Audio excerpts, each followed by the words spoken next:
Hi there YouTube, welcome back to Vape Reviews with Az. So, got another review for you today, and today we're looking at the Akuma Clone. This was sent to me from Angelfiremods.co.uk, once again for the purpose of review, so thank you very much. These you can pick up in the UK from as little as 25. I've seen them. I have seen them other places at like under 20 quid. But whether you're going to get the same quality, they don't come in a wooden box. But I mean, Angelfiremods at the moment don't have them in stock. I believe it was around the £30 to £35 mark when they did. Could have been a little bit less, I'm not quite sure. So basically the Akuma is a red copper and brass mod. And the name Akuma in other cultures stands for devil or Satan, which is the same thing. Hence the devil's face on the mod. So right then, that's enough of me waffling on. We're going to dive straight down into the up close and we'll have a look, see what's going on.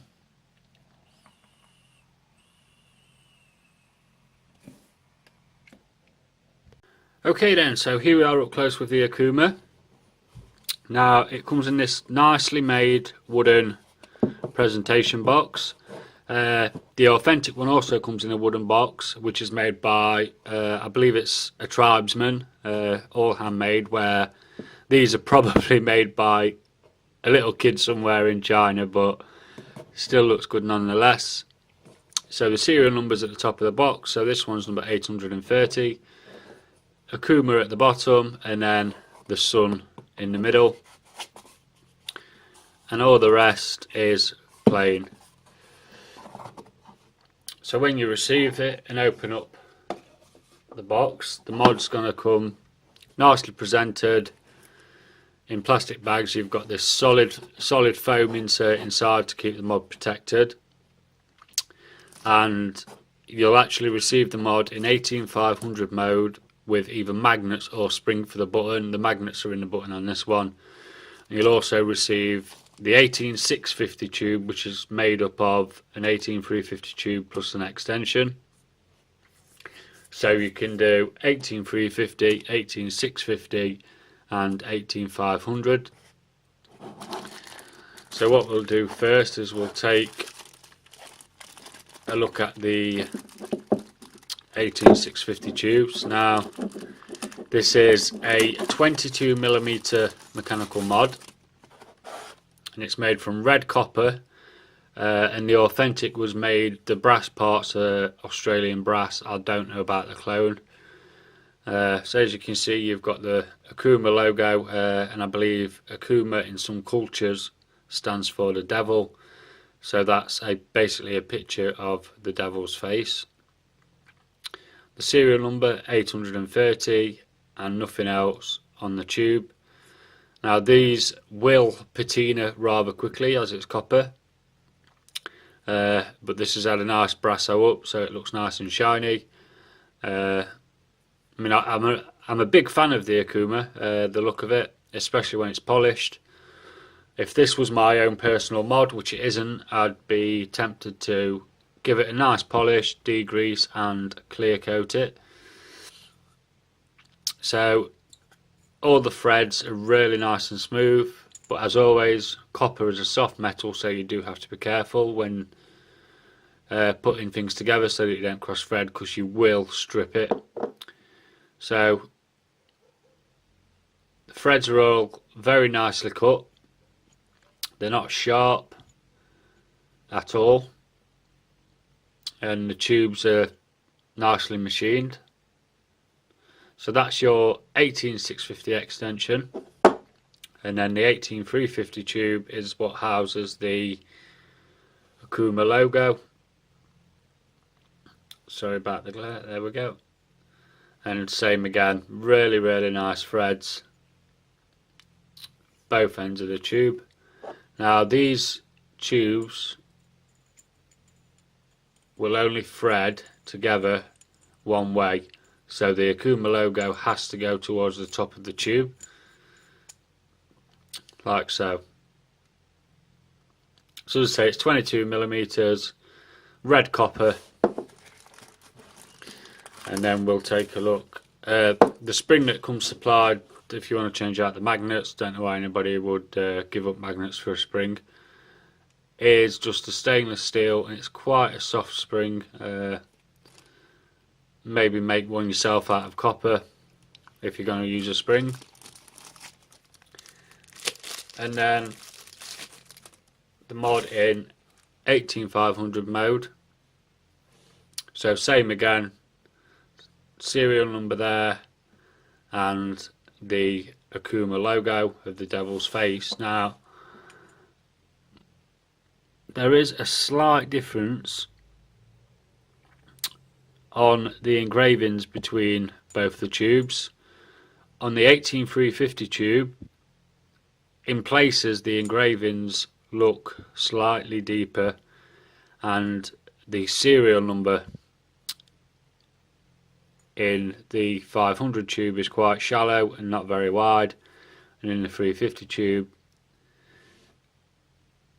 it's a lot deeper engraved and a wider engraving. So if you look at them side by side, you'll see what I mean. So a quick measurement then. In 18500 mode with the lock ring in the lock position, you are looking at 77mm in 18500 mode. So looking around the rest of the mod, the top cap, you've got the machined pattern in the top, which looks a little like a swastika, and these grooves, that even though they're not very deep, if you have an atomizer that takes airflow from the 510, such as like a scrape, these grooves will act as airflow to your 510 connection. Machined really well, and the authentic top cap and switch are made of Australian brass. As I say, the clone probably isn't.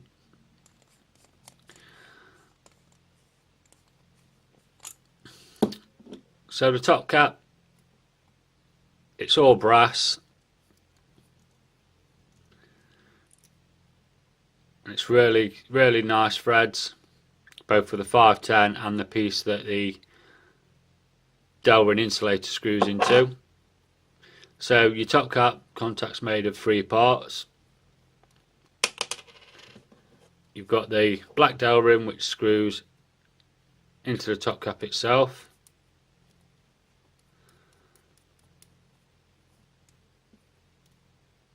Like so. And then you've got a 2-stage telescopic pin. So the main one's got a nipple on to touch your atomizer. So you adjust that one for your atomizer, and then the second one, all copper as well, adjusts in and out for your battery rattle. Now this is one of my issues, is the telescopic pin is so loosely threaded, it wobbles about in there, and if you set it and screw your top cap on, or screw the rest of your tube on, as you're screwing it together, it winds in that and you still end up with battery rattle. So you have to kind of gauge where you need it, screw the tube onto the top cap, and then put your battery in and screw your button up to your battery that way, right, and it doesn't undo it. But yeah, so that's one little gripe. That's about the only thing really. I mean, the other gripe for me is that it will patina.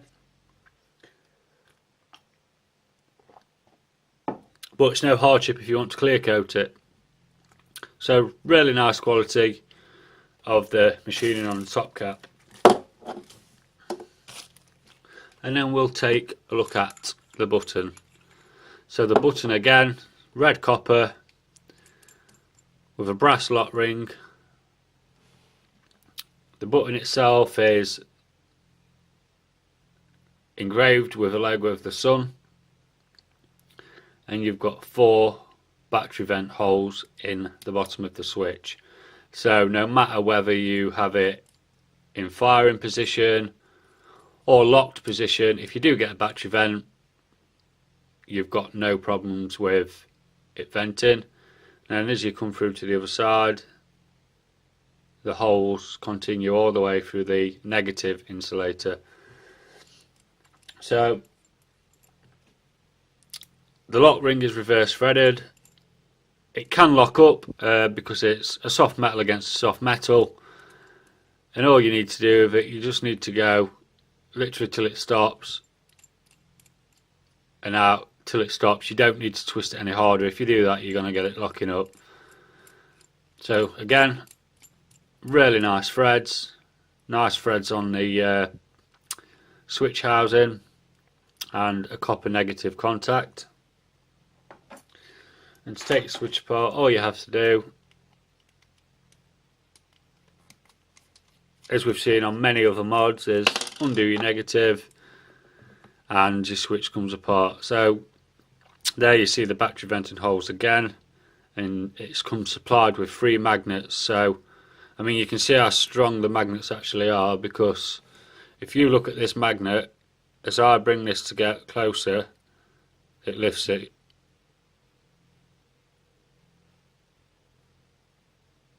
You know, I'm still quite a way away from it. And again, it's all been machined really well. So I'm not going to put the spring in there. I'm going to keep the magnets in, and we'll put the mod into 18600 and 18350 mode and give you some measurements. As I've said, it is a 22mm wide, so if you want it to look flush with your atomizers, get a 22mm ATI. So 18650, actually we'll go 18350 mode first. It really does look nice in 18350 because it's pretty much all of the logo. So it does look really nice in 18350. The button itself with the magnets is an absolute joy to use. Feels really nice. So we'll put the lock ring in lock position, and we're looking at 62mm tall in 18350 mode. So it's not a bad size. And it looks nice with the brass and the copper. So that's 350 mode then. So we'll take the extension tube. I wish that had been a bit more seamless, but I suppose it's harder to do that with copper. I mean, stainless on such as the Stingray X looks seamless, but copper's a lot harder to get that finish, I believe. And in 18650 with the lock ring in lock position, you are looking at 98mm tall. So, I mean, all in all, the quality of this mod is excellent. Angelfiremods don't have them on the website at the moment because they're out of stock. I believe it was around the £30 to £35 mark. It could have even been a little bit lower, which is an absolute bargain. I mean, the engravings on the tubes are just absolutely incredible. So much detail in there, and it's just really, really well done. So what we're going to do now then, guys, is we're going to do a voltage drop test. I have done one, and I believe it's 0.9 of a volt drop, but we're going to do another one on camera for you. I will also say that it is pretty much flat top batteries only. You can use a nipple top, providing you have an adjustable pin on your atomizer. You can, if you take the telescopic pin out, if you have adjustable pin on your atomizer, you can get it to the right, alter the first stage pin, so the atomizer adjustment one, to just about the right place so that you'll get a nice flush sit with a nipple top in there. So what we're going to do first then is we're going to do a voltage drop with the Akuma in 18650 mode. So let me get my volt reader. I'm just going to take a quick vape.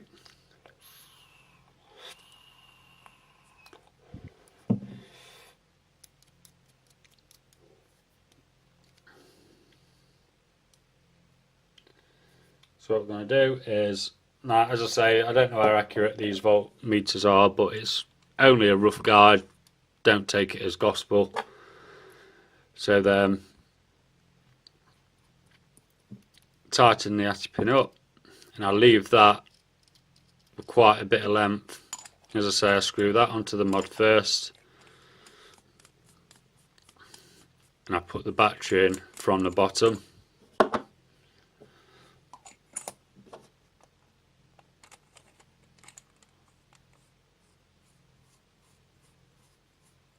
And we're ready to go. So we'll get as rough one first. So 4.08, 4.07. We'll go 4.08 then. So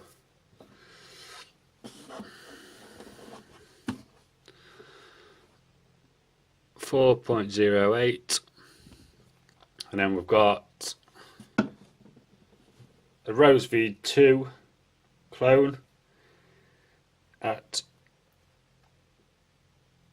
1 ohm. Well, just above, it's 1 point something ohms, but it's good enough to give us a rough guide on.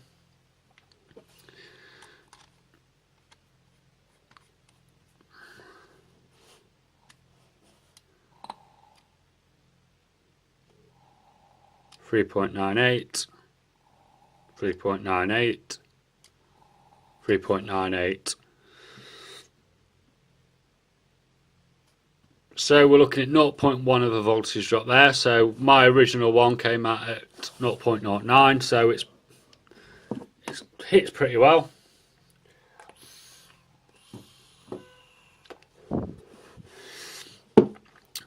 And it is a really nice mod. So what we'll do then is we'll take the volt reader off now.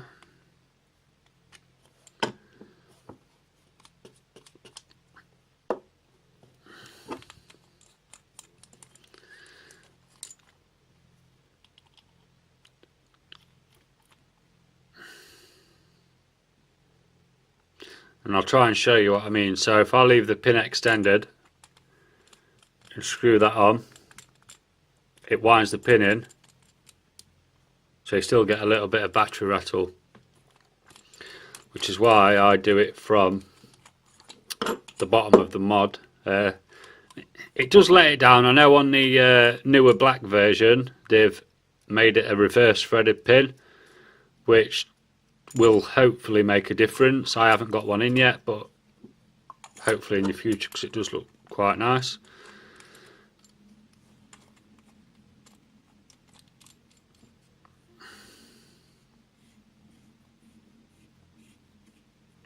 So then that's all the battery rattle taken out, and it's firing away.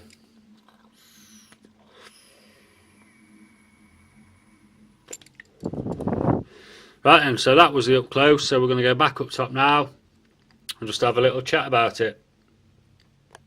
Right, okay then, so that was the up close with the Akuma. I've pretty much already gave you my pros and cons on the mod, to be honest. It hits really well. It's machined impeccably. I don't know, I think next to an authentic you may find it quite hard to tell the difference. I know there's a slight difference in the top cap and the button, but I mean more the quality of the machining because we are getting to a point with these clones where they're just as good, if not better, as the original. Now, even though I've got a stainless steel Rhodes V2 clone on there, polished up, it looks really nice together. And as I say, well, so it hits very nicely. The button just feels great.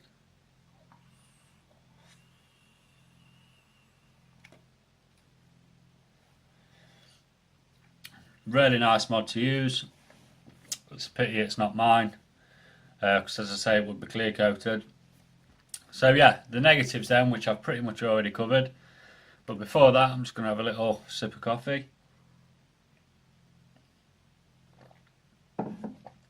So really the negatives are, well, one's a subjective one.